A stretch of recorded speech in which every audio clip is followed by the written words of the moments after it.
నా పేరు సంపత్ కుమార్. మాది గాలివీడు మండలం గుర్రవాళ్లపల్లె హరిజనవాడ చిమలచూరుపల్లె గ్రామానికి చెందినటువంటి వ్యక్తిని నేను. రాయచోటి జిల్లా కేంద్రాన్ని తీసివేసి మదనపల్లిలో విలీనం చేయడంలో ఈ జీవో ఆర్డర్ ఏదైతే ఉందో 528ని రద్దు చేయాలని చెప్పి గౌరవ హైకోర్టుని ఆశ్రయించడం జరిగింది.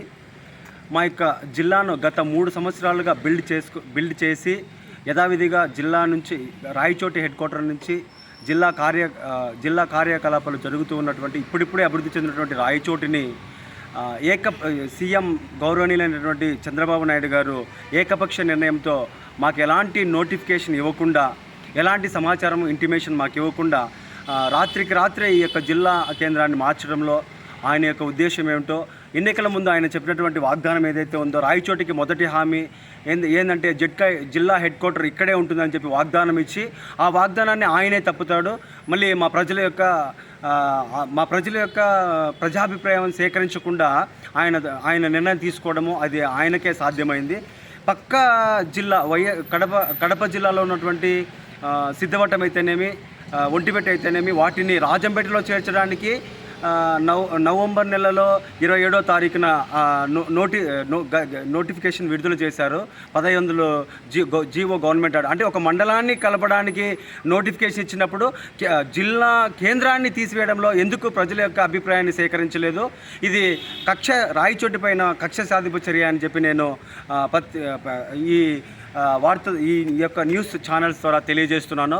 ఒకసారి గౌరవ ముఖ్యమంత్రి గారు ఈ తొందరపాటు నిర్ణయాన్ని ఆలోచన చేసి మీరు ఏదైతే ఎన్నికల్లో వాగ్దానమో మా యొక్క రాయచోటి ప్రజలకు చేశారో ఆ మొదటి వాగ్దానం ఏదైతే మీరు రాయచోటికి ఇచ్చారో దానిని మీరు నిలబెట్టుకోవాలని కోరుతున్నాను. కాబట్టి మీరు మాకు యథావిధిగా మా యొక్క జిల్లాను కొనసాగించండి. లేని ఎడల మా జిల్లాను పూర్వపు జిల్లా ఏదైతే ఉందో ఆ కడపలో అయినా మమ్మల్ని చేర్చండి.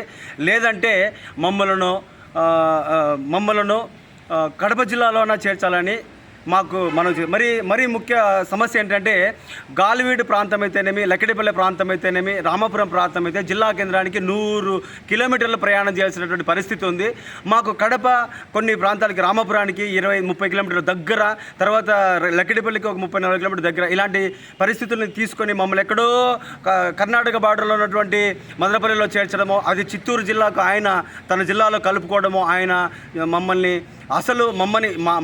మా యొక్క మనోభావాలను కానీ మా యొక్క ఉద్దేశాన్ని కానీ ఎలాంటి నిర్ణయం తీసుకోకుండా ఆయన జిల్లాను తీసివేయడము, ఇది భారతదేశ చరిత్రలోనే ఇది ఒక దుర్భరమైనటువంటి సంఘటన. అసలు భారతదేశ చరిత్రలో ఇంతవరకు ఒక జిల్లా కేంద్రాన్ని తీసివేసినట్టు ఒకటి కూడా లేదు.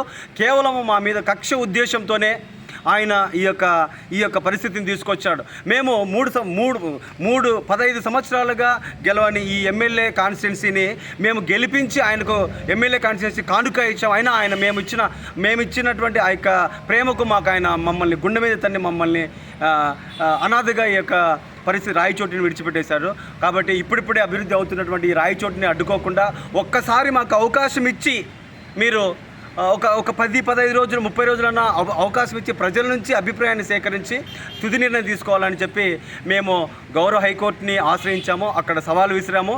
తర్వాత చంద్రబాబు నాయుడు కూడా విన్నపం తెలియజేస్తున్నాం.